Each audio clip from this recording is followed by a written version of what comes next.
Well guys, if I could swear, I would swear pretty badly.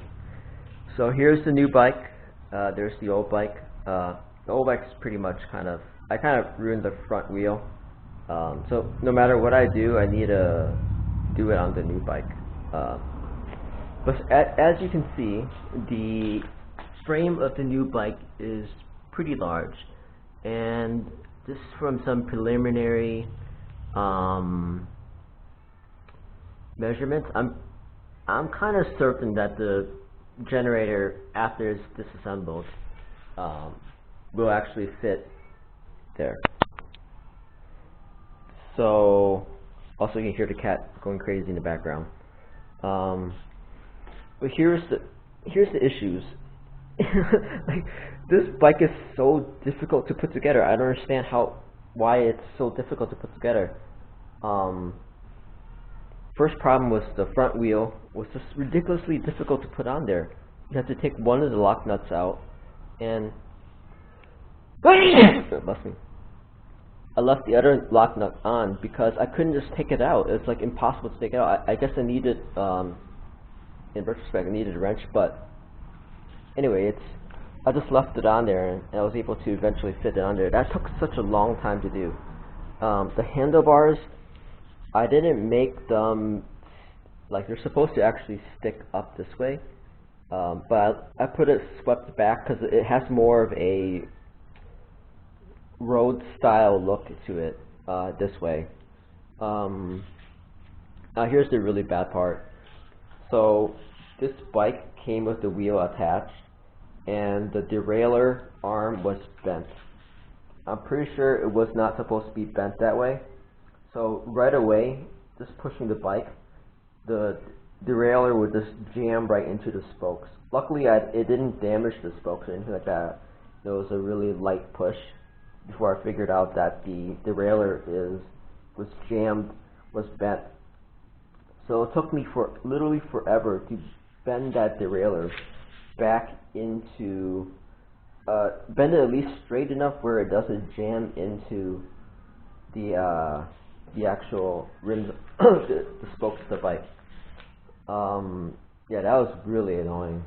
I emailed the seller demanding like something back for this. This is not acceptable for like a brand new bike. You don't get a brand new bike where the rear wheel, the derailleur jams into the spoke right away. And it's not like I had to do anything it's not like there's steps that I had to do to fit the back wheel. The wheel was attached correctly, but the derailleur the arm was bent, so it was jamming into the bike. The other thing I realized this morning is that the threads are just really bad, but I can't get the pedal crank out of the bottom bracket with the pedal crank remover. I think the threads are basically stripped at this point. So what does that mean? That means I cannot use the Cyclone on that bike anymore. So I'm going to put the 500 watt hub on there for now, just to have something, which again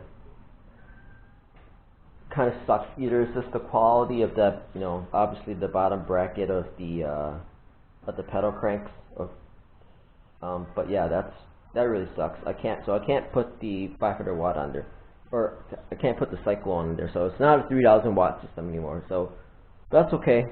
What I'm going to do is I'm going to take the two batteries and just put it back into the 36 volt system for now, and look for an alternative, I guess. A couple of different things. I can either sell the batteries and the kit, or just use the batteries in the 36 mode for now.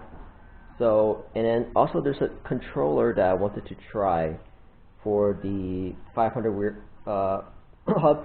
So the 500 watt hub obviously has a 750, most motors has a peak, so I think it peaks at 750. There's a 1000 watt 36 volt controller that I can try, so it'll give me like a speed of top speed of probably like 26, 27, and I still can cruise at around 20. So I think that's okay. In terms of the charger, I think there's a way to actually change the charger into a 36 volt system, or just for now I'll just buy a 36 volt charger. Yeah, but pretty bad, guys, pretty bad. Not going as expected at all. I can try the pedal crank again in a couple of days. For now, for the next couple of days or the next day or so, I'm gonna disassemble this gas generator, and no matter what happens, I'm getting it into that bike. So if the bike is a 36 volt system or a 48 volt system, it's going into that bike. So anyway, that's the update. Pretty bad.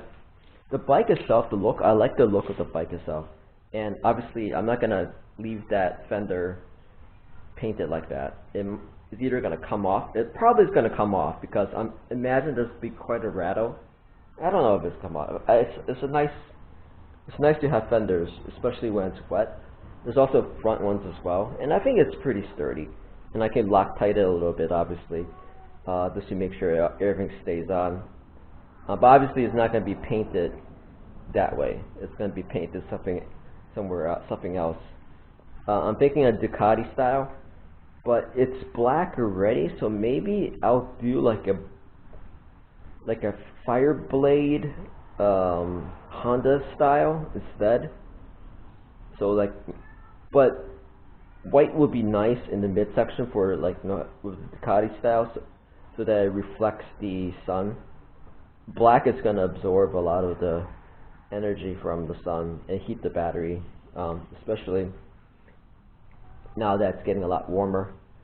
So I don't know, either the Fireblade black and red or Ducati red, white, and green. Alright, so hope you guys liked that video. Not good news at the moment.